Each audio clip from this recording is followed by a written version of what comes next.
Bonjour, dans cette vidéo, je vais vous parler du club de Ribja. Avant tout ça, si ce n'est pas encore fait, je vous invite à cliquer sur le bouton s'abonner pour recevoir mes prochaines vidéos. Je me rappelle la première fois que j'ai été à Ribja, j'ai été conseillé justement par des amis d'y aller. J'ai été, j'ai vu, j'ai été convaincu. Pourquoi? Tout simplement parce que quand j'ai été, il y avait des joueurs qui voulaient progresser. Donc ça, c'est toujours motivant d'avoir une certaine émulation. Il y avait des joueurs assez forts, entre 2000 et 2200. Ensuite, ce qui était bien, c'est que ils avaient le projet de monter le plus haut possible. Donc ils avaient commencé dans la division la plus faible. Et chaque année, ils montaient de division. Donc c'était motivant. Moi, quand je l'ai intégré, ils étaient en National 4. Ils avaient commencé en National 6. Les joueurs étaient vraiment motivés. C'était vraiment intéressant au niveau du projet. Ce qui était bien aussi, c'est que justement après les parties, il y avait une petite séance de débriefing. Et il y avait des joueurs qui enregistraient les résultats. Ils les envoyaient à la fédération. En attendant, en même temps, il y a des joueurs qui préparaient à manger et qui préparaient la soirée parce que justement après chaque partie il y avait une soirée. Donc on analysait nos parties, on regardait des films, on mangeait, ça c'était pas mal.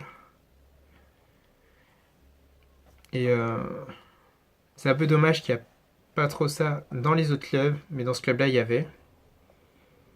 Après j'étais motivé, forcément motivé pour bien jouer, motivé pour rester, motivé pour progresser. Et finalement, ça a été vraiment le dernier club où, si je me souviens bien, c'est le dernier club où j'ai joué. À vérifier, mais il me semble bien. Parce qu'après, j'ai fait que des tournois. Voilà, donc je dirais que. Et il y a une chose aussi qui m'avait plu, et qui m'avait. Et aussi, il y avait une chose qui m'avait plu, c'est qu'ils essayaient de créer des cours pour des jeunes.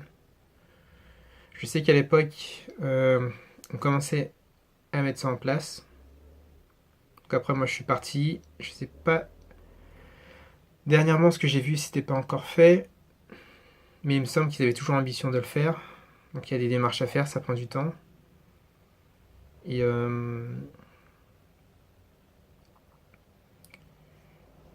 c'est une des choses qui m'avait plu parce que, en dehors du projet de progresser aux échecs, ils voulaient promouvoir le jeu d'échecs.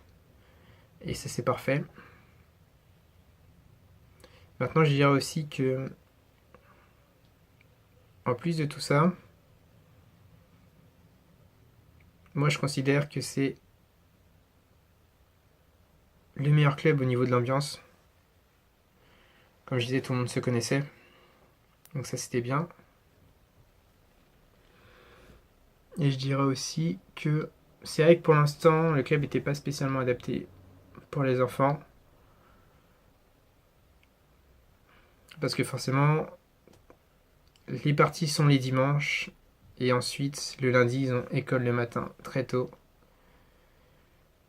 Alors que nous, voilà, on pouvait, même si on dormait pas beaucoup, c'était pas grave. On analysait nos parties, comme je disais, et c'était toujours plaisant.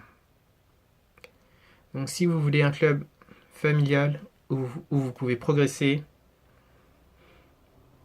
qui coûte pas très cher, je vous conseille de jouer à Ribja cette saison. Donc si vous avez aimé cette vidéo, cliquez sur j'aime, n'hésitez pas à la partager à des joueurs qui cherchent ce type de club. Ensuite, je vous offre une vidéo bonus où j'explique comment j'ai fait pour gagner 50 points feed en un tournoi. Donc à ce moment-là, j'avais 1800 Elo. Je pense que cette méthode elle est vraiment valable pour les joueurs qui ont jusqu'à 2000 Elo. Et je vous dis à tout de suite dans cette vidéo bonus.